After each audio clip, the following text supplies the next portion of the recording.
100 years and countless more ahead. Join us in celebrating every story. Well, this is it. The end of the DCEU, Aquaman and the Lost Kingdom. Sequel to Aquaman 2018's, where we follow Aquaman, the king of Atlantis, who is now a father and a husband. And Black Manta is still out for revenge. And he attacks Atlantis for a little bit.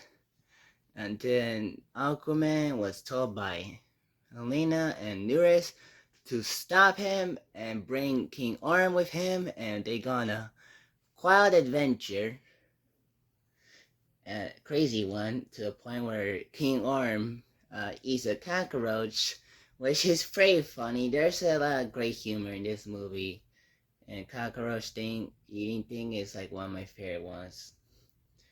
But they go on a wild adventure where they find also a bunch of creatures.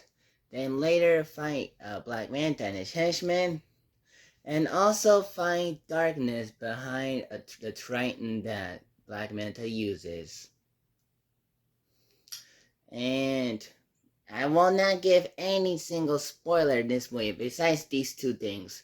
One is, yes, there's a lot of Amber Heard in this movie.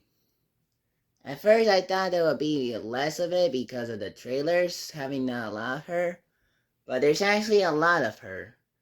And I mean, honestly, I thought she was cool in it, especially when she uses her powers of water.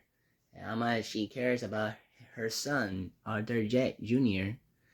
And second, no, there's no Batman Bruce Wayne in this movie. Neither Michael Keaton, Ben Affleck, or even George Clooney don't show up in this movie, unfortunately. So, no Batman cameo in this movie like it was promised yet last year before James Gunn and Safran took over and decided to cut it out.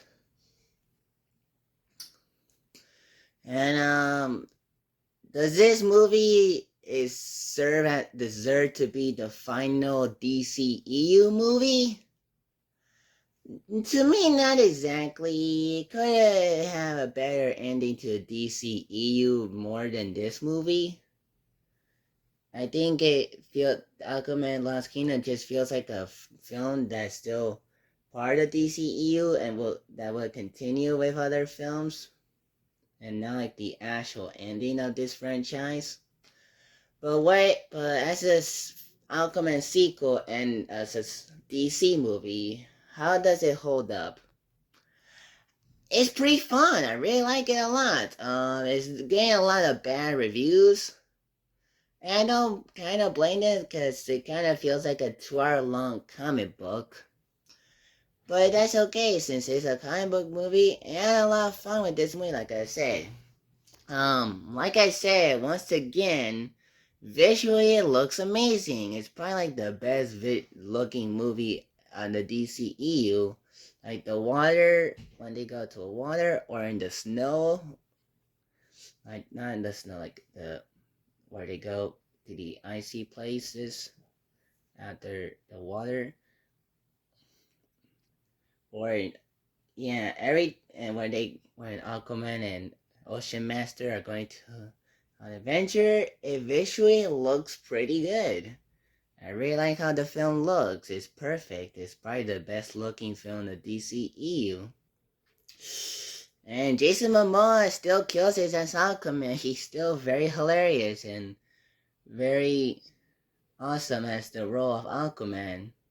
And unfortunately, this might be his last one, as he might go from my man to the main man Lobo in the DCU.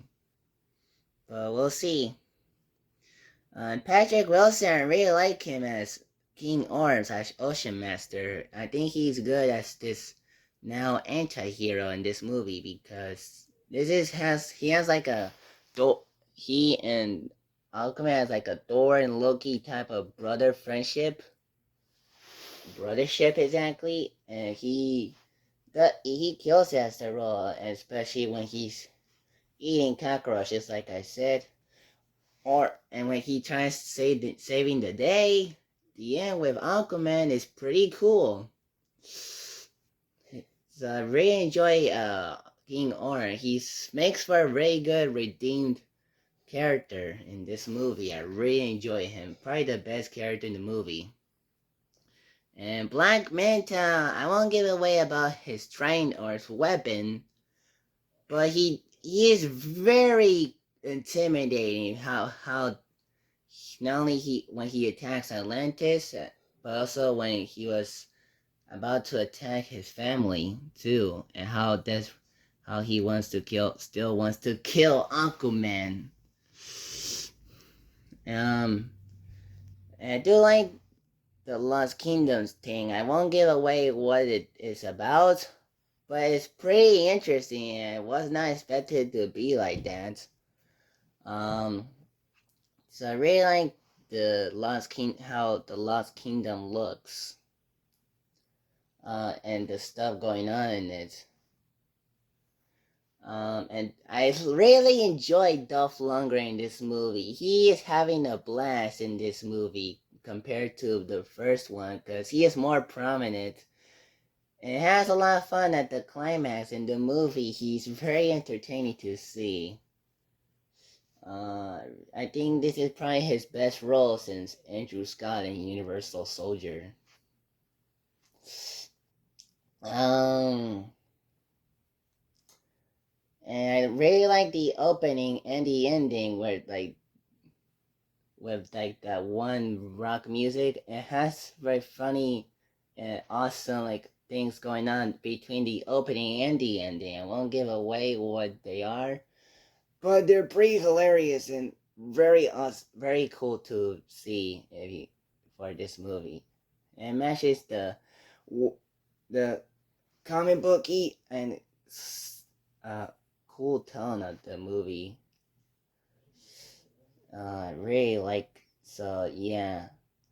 I really enjoy Aquaman The Lost Kingdom. It's like not the best conclusion to the DCEU, but it's one of the best films DCEU made, despite how badly reviewed it is.